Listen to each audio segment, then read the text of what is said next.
Yokohama yaitu ibu kota dari Kanagawa Prefektur yang berlokasi di kantor region bagian timur tengah Honshu, khususnya di pantai barat Teluk Tokyo yang batasnya hingga menuju Tanjung Homoku. Yokohama merupakan kota terbesar kedua setelah Tokyo dan kota industri utama yang berlokasi 30 menit dari Tokyo. Dengan jarak sekitar 40 km dan luas area sebesar 435 km persegi, di mana memiliki populasi penduduk sebanyak 3,7 juta jiwa. Kota Yokohama memiliki pengalaman urbanisasi sejak tahun 1950-an yang telah mengatasi berbagai macam masalah perkotaan. Sebelumnya, mari kita lihat sejarah dari kota Yokohama. Yokohama dulunya hanyalah sebuah desa nelayan kecil ketika Jepang menjalankan kebijakan politik isolasi di mana tidak ada keterbukaan dengan bangsa asing di bawah kekuasaan Keishogunan Tokugawa. Ketika pada tahun 1854 Matthew Perry tiba dengan armada kapal perang Angkatan Laut Amerika Serikat di pelabuhan kota tetangga Kanagawa, menuntut agar Jepang membuka beberapa pelabuhan untuk berdagang dan memaksa juga Keishogunan Tokugawa yang berkuasa untuk menerimanya. Awalnya disepakati dalam perjanjian Haris pada tahun 1858, yaitu perjanjian kerjasama perdagangan antara Amerika dengan Jepang, yang mana mengakhiri politik isolasi bahwa salah satu pelabuhan yang akan dibuka untuk kapal asing adalah kota Kanagawa Juku di Tokaido. Yokohama seketika berkembang pesat dengan pertumbuhan perdagangan dan pengiriman luar negeri Jepang setelah restorasi Meiji pada tahun 1868, dan pada tahun 1889 kota Yokohama didirikan melalui penggabungan Kanagawa dan Yokohama. Banyak layanan kota dasar seperti air, listrik, dan gas dipasang mulai akhir 1880-an, sehingga kota ini pun berkembang pesat. Setelahnya, Yokohama dihancurkan oleh gempa besar Tokyo Yokohama pada tanggal 1 September 1923, yang mana berbarengan dengan kebakaran yang menewaskan sekitar 20.000 orang. Kota ini pun lalu dibangun kembali dengan cepat dan wilayah barat laut dikembangkan menjadi kawasan industri utama. Sistem pemerintahan yang berwawasan lingkungan pun diperkenalkan pada tahun 1927. Yokohama dibangun kembali hanya untuk dihancurkan lagi oleh kira-kira 30 serangan udara Amerika Serikat selama Perang Dunia Kedua. Diperkirakan 7.000 hingga 8.000 orang tewas dalam satu pagi pada tanggal 29 Mei 1945 dengan dijatuhkannya bom Molotov di atas kota. Dalam waktu hanya 1 jam 9 menit bisa mengurangi 34% kota menjadi puing-puing. Laju pembangunan kembali dipercepat pada tahun 1950-an. Populasi yang pada akhir perang sekitar 3/5 dari jumlah penduduk pada tahun 1943. Didorong oleh pembangunan Tokyo setelah Perang Dunia Kedua, kota Yokohama memulai urbanisasinya dengan sebutan sebagai Kota Kamar Tidur Tokyo atau Tokyo Bedroom. Dari hal tersebutlah terjadi kenaikan drastis populasi yang meningkat lebih cepat setelah tahun 1960-an. Pertumbuhan populasi yang masif menyebabkan pembangunan perumahan yang luas dan tidak beraturan, begitu pula dengan pabrik dan gedung di seluruh kota. Hal ini menyebabkan terjadi kekurangan infrastruktur ekonomi dan sosial yang sangat serius, begitu juga dengan masalah perkotaan lainnya. Untuk menyelesaikan permasalahan ini dan menciptakan kota yang berkesinambungan baik secara ekonomi maupun lingkungan, kota Yokohama menetapkan serangkaian rencana proyek strategis dalam rencana pembangunan jangka panjangnya. Strategi apakah itu? Pada tahun 1965 dibuatlah proyek 6 proyek strategis, di mana proyek tersebut dibawa kepemimpinan wali kota Yokohama pada saat itu. Pertama, kota Yokohama berfokus pada dasar perekonomiannya termasuk wilayah Minato Mirai 21 di tepi pantai sebagai City Center Enhancement Project dengan merelokasi galangan kapal dan pabrik dari tepi pantai dan meremajakan daerah tersebut menjadi pusat bisnis dan komersial. Kedua, proyek Kanazawa Reclamation yang menciptakan zona industri yang ditunjuk di mana pabrik yang tersebar di seluruh daerah padat penduduk untuk direlokasi dan lokasi pabrik yang lama dimanfaatkan untuk kepentingan umum. Dengan begitu, lingkungan hidup di kota akan meningkat secara signifikan. Ketiga, proyek Kohoku Newton diciptakan sebagai zona perumahan yang fungsional dan nyaman ditinggali. Proyek tersebut mengontrol penyebaran pembangunan perumahan yang tidak teratur oleh developer swasta, juga mendemonstrasikan pendekatan baru dalam pembangunan perumahan. Dalam hal ini, warga diundang untuk berpartisipasi dalam rencana pembangunan dan bekerja sama dengan staf pemerintah dan juga developer untuk merefleksikan opini warga sejak tahap awal proyek. Selain itu, proyek ini dibangun dengan prinsip menyeimbangkan kota dengan pertanian. Selanjutnya, pada jaringan transportasi yakni proyek Highway Network Plan, Bay Bridge Plan, Subway Network Plan, didesain untuk menjamin konektivitas antara pusat-pusat kota dengan bisnis hub serta perumahan di pinggiran kota, serta mengurangi kemacetan di pusat Yokohama dengan membuat diversifikasi rute untuk pergi ke tempat kerja maupun sekolah. Selain itu, adanya jalan bandara Yokohama Haneda dibangun di bawah tanah agar tidak membagi hubungan kota.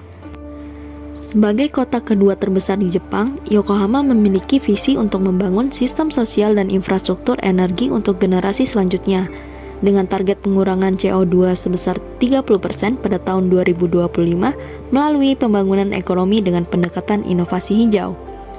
Yokohama terus terlibat dalam proyek Y-Port dalam program bantuan teknis internasional untuk membagikan teknologi dan pengalamannya dalam pembangunan infrastruktur berskala kota melalui mekanisme Public-Private Partnership dengan di bawah naungan Yokohama Smart Business Association atau YSBA yang terbentuk sejak tahun 2015. Dalam kerjasama tersebut meningkatkan partisipasi wanita dalam bisnis. Selain itu, Yokohama sedang mengerjakan suatu eksperimen berskala nasional, yakni Yokohama ditunjuk oleh Kementerian Ekonomi dan Perdagangan Jepang untuk menjalankan proyek Yokohama Smart City Project atau YSCP. Dalam proyek tersebut, perusahaan swasta dan sekitar 2.000 rumah tangga berpartisipasi dalam eksperimen ini lewat kolaborasi dengan warga, pemerintah, dan perusahaan. Yokohama memperkenalkan solusi hijau baru untuk generasi masa depan dan peningkatan ekonomi yang sirkular. Dengan itu semua, urgensi terbentuknya smart economy muncul.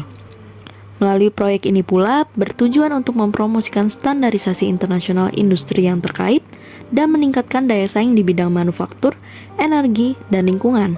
Perusahaan yang berpartisipasi dalam proyek ini termasuk Accenture Japan, Tokyo Gas, Tokyo Electric Power Company, Toshiba, Nissan Motor, Panasonic, Meidensha Corporation, dan lainnya. Implementasi dari smart economy sendiri dapat menjawab permasalahan di kota Yokohama, diantaranya sebagai berikut. Masalah perkotaan yang sering kali muncul yakni banyaknya pembangunan perumahan dan permukiman yang berdampak pada timbulnya potensi kepadatan wilayah. Solusi untuk mengontrol pembangunan perumahan yang tidak beraturan oleh developer swasta, kota Yokohama menetapkan pedoman sebelum regulasi nasional, yakni membangun saluran pembuangan bersama di perumahan demi mengamankan ruang untuk membangun fasilitas umum. Selain itu, pembangunan perumahan semakin hari semakin tidak sejalan dengan peningkatan populasi, di mana populasi di kota Yokohama kian berkurang serta banyaknya penduduk yang tinggal adalah yang berusia lanjut. Sekitar 10% dari perumahan kota diperkirakan sekarang kosong, terutama di selatan kota.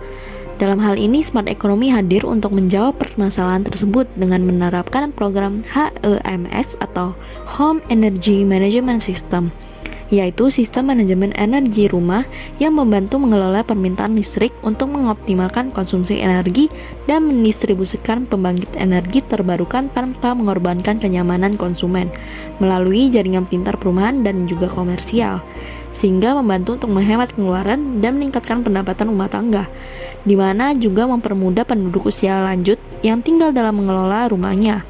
Selain itu, rumah yang ada dapat terus terjaga sehingga akan memudahkan dalam penjualan aset.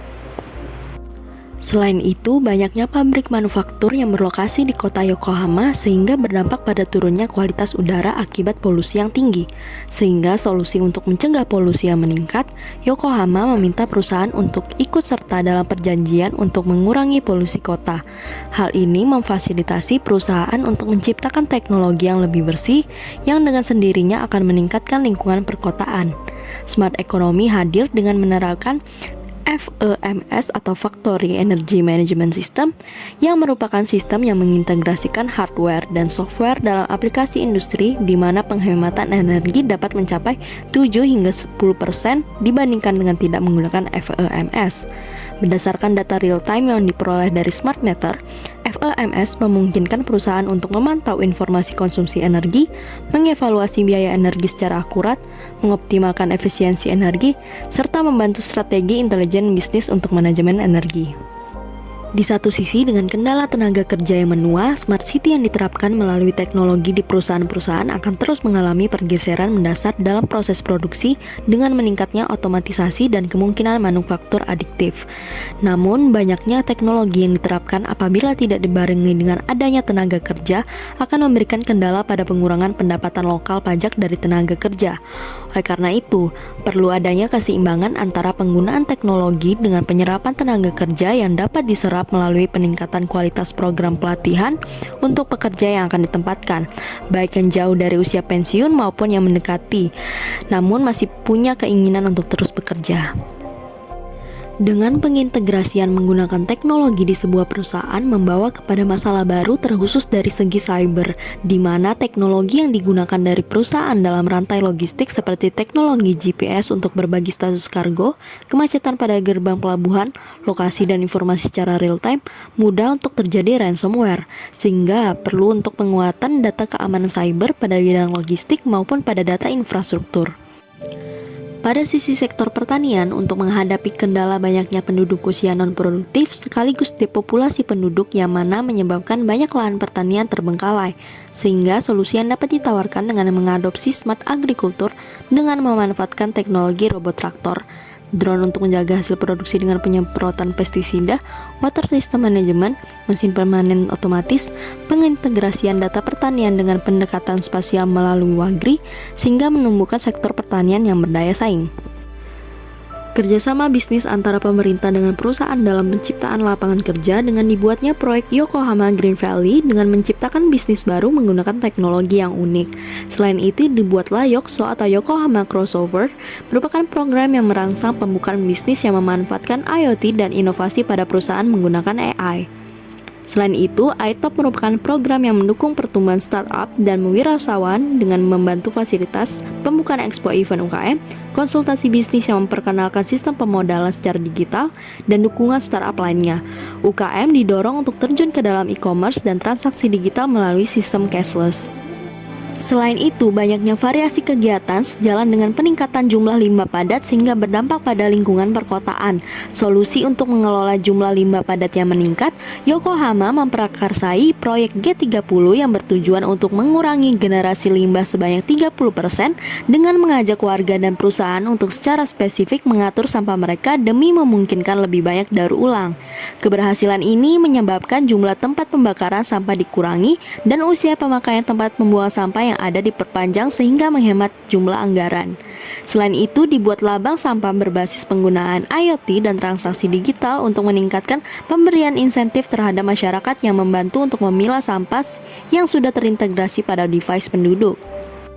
Untuk mengurangi isu pemanasan global, Yokohama juga mengimplementasikan program yang memiliki tujuan untuk menghidupkan ekonomi melalui penciptaan layanan baru berdasarkan retail deregulasi listrik dan gas, seperti BMS atau Building Energy Management System, yaitu sistem berbasis komputer yang membantu mengendalikan, memantau, mengukur, dan mengoptimalkan layanan teknis gedung dan konsumsi energi perangkat yang digunakan oleh gedung. BMS hampir sama dengan VMS, namun VMS berfokus pada pabrik. Kedua, CMS atau Community Energy Management System, yaitu sistem yang menggunakan antarmuka terpadu yang menghubungkan pelanggan utilitas untuk mewujudkan respons permintaan berdasarkan teknologi layanan web standar global. Ketiga, area electric vehicle yang berada pada area industri dan pusat perbelanjaan yang disebut sebagai Choi Mobi, yang dapat diisi ulang menggunakan sistem photovoltaik dan dapat mengurangi emisi karbon kendaraan listrik dan meningkatkan tingkat pemanfaatan sistem photovoltaik. Tujuannya yaitu untuk menciptakan infrastruktur yang berkelanjutan yang mendukung circular economy. Inovasi lainnya yakni Isogo Thermal Power Plant atau G-Power, Sumitomo Electric Industries Solar Panel, Virtual Power Plant, dan SCADA yang merupakan suatu integrasi antara software, komputer, dan sistem kontrol di mana kita dapat memonitoring, mengumpulkan data sekaligus mengontrol peralatan dari jarak tertentu menggunakan media kabel frekuensi radio atau bahkan jaringan internet. Kelebihan kota Yokohama sendiri memiliki lokasi yang strategis sebagai pusat komersial, ekonomi, dan industri utama di wilayah metropolitan, di mana memiliki perkembangan teknologi dan ekonomi yang baik. Kota Yokohama memiliki 6 proyek strategis di masa lampau yang membawa kepada kemajuan kota Yokohama, khususnya pada area Minato Mirai 21 yang bertujuan untuk memperkuat fungsi ekonomi dalam kota dengan upaya mengubah kotanya yang tidak hanya sekedar kota penyangga untuk para komuter ke kota Tokyo, tetapi juga menjadikan kota Yokohama sebagai pusat ekonomi baru yang mampu menyediakan lapangan pekerjaan. Selain itu, kota Yokohama memiliki pelabuhan yang merupakan salah satu pelabuhan utama yang menjadi gerbang utama dalam perdagangan internasional negara Jepang. Kota Yokohama patut diapresiasi dikarenakan proaktif yang tinggi terhadap pembangunan Smart City. Beberapa dari proyek ini sebenarnya diimplementasikan oleh pemerintah nasional dan juga organisasi publik lainnya. Tetapi pemerintah Yokohama secara aktif mendekati pemerintah nasional untuk berkoordinasi karena percaya bahwa pemerintah kota seharusnya memimpin rencana pembangunan untuk kotanya sendiri.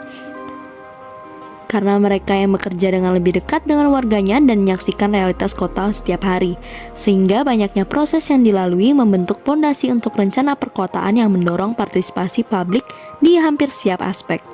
Selain itu, melalui mekanisme Y-Port dengan sistem Public-Private Partnership, membuka peluang kerjasama untuk membantu negara-negara berkembang dalam pembangunan infrastruktur yang mengedepankan pemanfaatan teknologi Society 5.0. Dengan berbagai macam permasalahan kota dari sisi cyber, sosial, hingga fisik dapat teratasi dari program teknologi Smart City. Dalam pengimplementasian program-program tadi, kita juga perlu mengenal visi dan misi dari pemerintah kota Yokohama. Dalam hal ini, kota Yokohama memiliki visi yakni The City Pioneering Tomorrow.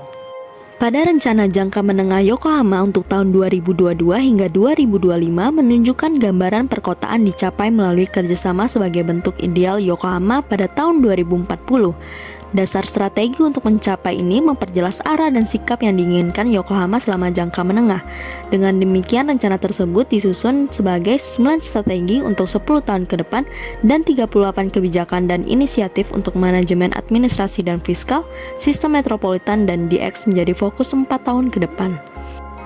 Untuk mewujudkan visi tersebut, perlu adanya misi untuk mewujudkannya. Di antaranya ada 5 misi, yakni pertama, dukungan langsung untuk keluarga dan anak-anak, diartikan sebagai upaya untuk mengurangi beban ekonomi persalinan dan perawatan kesehatan anak.